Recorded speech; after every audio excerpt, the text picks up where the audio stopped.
There is a difference between providing great customer service and being treated like a doormat. It was something that I was discussing with my members inside CRE Success membership last week, which was actually prompted by something that was on the podcast that is the inspiration for today's topic. So I want to talk to you about where the line is between providing great service and being treated like a doormat on today's show.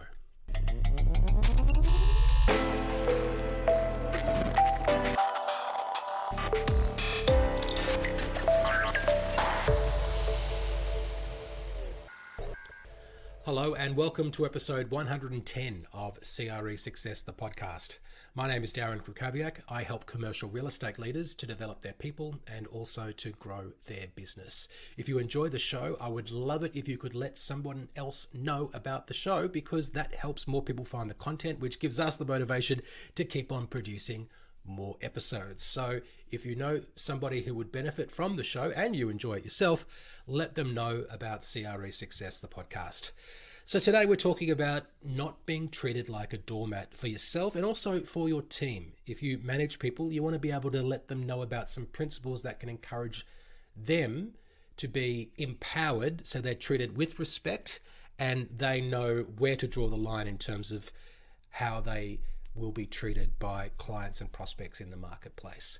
And a couple of episodes ago, I spoke about being stood up for a meeting, and I was talking about how when we show up more, the odds simply suggest that sooner or later we're more likely to be stood up for a meeting, because occasionally that happens. And one of my members inside CRE Success membership asked me, well, what would I have done if, for example, it happened again, or would I have met with that person again? So I thought I would just share with you some of my thinking around that, and then also share with you how you can handle these situations better, whether it's a specific situation like I'm talking about or something similar where you're kind of put to the test in terms of your patience and the way that other people are treating you. So would I have given this person another chance if I was stood up for a meeting? I think if they reached out to me and they attempted to reschedule, I'd be happy to give them a pass for not having turned up to the meeting, because everyone makes mistakes, and if they're willing to extend that olive branch, then I'd be willing to accept it and see if we could go again. Now, if they did do it again, I think I would be once bitten, twice shy, in that I probably wouldn't be expecting as much from them. So it wouldn't matter as much if they did it to me again. I would be just like, okay, well, obviously they're not who I thought they were. Now, if they apologized a second time, maybe I would get over it. But I guess if they did it a third time, that would be 3 strikes and you're out. Now, whatever your limit is, I think you want to know what your limit is and stick to it. Consider what's fair and have a think about when someone is acting in a way which is inconsistent with how you want to be treated or how you would treat others. Is there some misalignment of values? And also, if they're not willing to do something basic, such as let you know if they're not able to make an appointment that you've set, then perhaps they're not respecting your role in the process. And that could say something about what it might be like to work with them in the future.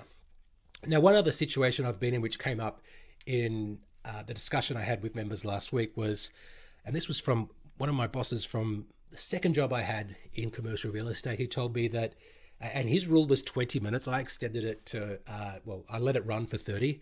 He said to me, if he goes to a meeting and he's there to visit at the client's office and they keep him waiting for more than 20 minutes, then he'll just get up and walk out. And something like that happened to me, it was last year, I think it was, and it got up to 30 minutes and I hadn't really been informed of what was going on. I think the secretary or the receptionist had come out and acknowledged the fact that I was still waiting, but not really given me any explanation about where the person was who I was meeting and whether there was going to be a longer wait or a shorter wait or whatever. And after 30 minutes, I guess I went to reception and I said, I've waited for 30 minutes. Let the person know that I was here. Thank you. And say it politely without frustration and then just walk out. And as it happened, about 2 minutes after I'd walked out, the person called me, very, very sorry, please come back. I want to see you. And so I went back and I let him know that, look, if I'm waiting for more than 30 minutes without an explanation, then I've just decided to leave. And he thought, yeah, well, fair enough. So having rules like that can help you deal with the situation because you've got an exit. You're not just sitting there and waiting and waiting and waiting and wondering what's going to happen. I think another couple of things to keep in mind. One is don't take it personally, right? It's not personal against you when it does happen. Do have self-respect and don't let people walk all over you, but also don't overreact. And whether it's people not remembering that they do have an appointment with you, I nearly forgot what to say or how to speak for a moment, or whether it's people just ghosting you when you feel like you've gotten into a conversation with them that's going well and then you don't hear back from them. I think nowadays people are just a little bit more likely to do that. And if that happens, so whether it's, for example, someone not turning up for a meeting, or whether you've been in a conversation, an ongoing correspondence or meeting with people and then they just ghost you, I think sending them a quick note just to sort of let them know that you know what's happened without it being said in a way which is accusatory or letting them know that you're upset, but just saying, hey, it looks like you weren't able to make the meeting today, or it seems like this project's not a priority for you anymore. Let me know if you'd like to discuss it in the future, or whatever the case might be. And then you just make them a not now prospect. So the same way as you would treat someone who you had spoken to and the conversation didn't go anywhere because they weren't ready to speak to you, or they had another service provider in place, or whatever the case might be, you just put them into your CRM and you come back to them later if you want to. And I think that's really the way to deal with it. So how can you handle a situation like this or something similar if it happens to you? As I mentioned on the episode a couple of weeks ago, is see it like a test. I already mentioned that I think about what is it that I can do in this situation that will help me handle it better now, and also how can I handle this situation better in the future. And for me, if I can feel myself getting upset, then that's an indication that I need to detach from what's going on and not be so emotional about it, because when our emotions go up, our intellect goes down. Now, for you, it may not be around feeling angry. There could be some other emotion that you're feeling, or some other reason why you're triggered. It might be a feeling of self-doubt. It could be frustration. It could be fear. It could be anxiety. It could be impatience. But whatever it is, your job is to get control of those emotions and those feelings before they start controlling you and before they start negatively impacting your behavior. So when you feel your emotions trying to take control, ask yourself, as in it is a test, what is this challenge, this moment, this test preparing me for, and how will me successfully dealing with it make me better equipped to deal with something more important in the future? As I mentioned at the top of the episode, if you are a leader, I think letting people in your team know about how you deal with those situations based on your experience can also help them be equipped to deal with those situations. It also lets them know that they've got the permission to, for example, if they turn up for a meeting and the counterpart doesn't turn up for 20 or 30 minutes without explanation, that they have the right to walk out of that meeting or to stop waiting for that meeting to commence, and that you're okay with that.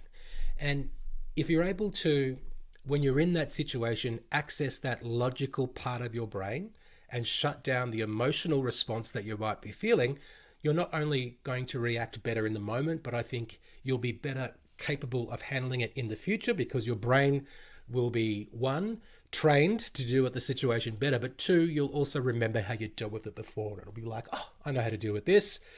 I'm supposed to walk out after 30 minutes, politely tell the receptionist that I can't wait any longer, and let it go. So this is one of the 10 more ways to kill it in commercial real estate that I told you about last week. If you go to cresuccess.co/more, you can register to be the first to be informed about when we go live with this special event. We've rolled it out for our members and for one of our corporate clients this week, and we'll be offering it for free to our wider network very soon, and I would love for you to be part of it. So go to cresuccess.co/more to register your interest to attend 10 more ways to kill it in commercial real estate. That is our episode for you today. Thank you so much for listening, and I will speak to you soon.